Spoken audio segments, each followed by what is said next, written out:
This is the quality of the backup camera. I'm definitely impressed by the quality. I just got this solar backup camera for my car. It comes in this box.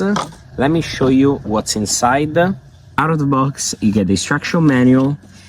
You get the antenna you're gonna attach to the backup camera. Here is the backup camera. It's magnetic, so you can attach it on your RV, on your car if it doesn't have a backup camera. You can take off the little film, and I love the fact that it has some lights also as well, and you can tilt it up and down depending on your needs. You can charge it using micro USB here, and you can turn it on by long pressing here. So the camera is on right now, it's blinking, so you can go on and connect it to the monitor. Out of the box, you also get some screws for the installation. You get this that you can attach to the dashboard for the monitor, and you get a micro USB to USB cable to charge the backup camera. And in addition, you get an antenna cable here that looks like this. So this is how the backup camera looks like.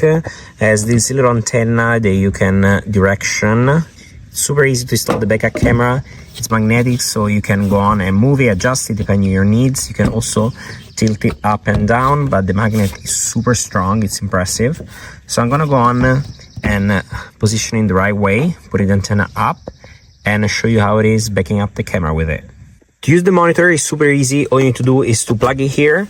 I love the fact they give you this USB, so you can also use it to charge your phone. It will turn on, and thanks to the antenna here, it will connect very easily to the backup camera.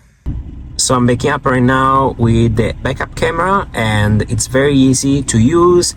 I love the fact there is this that shows you the distance, and it seems to work great. The quality is good. There is no lag, which is definitely impressive. I can go on and drive, and the quality is great. The installation of this backup camera was super easy. I can definitely recommend it to whoever is looking for a way to use a backup camera. They have maybe an older car, or they have a camper, RV, and looking for a functional way to use a backup camera. This is probably the best way without any messy cable going around.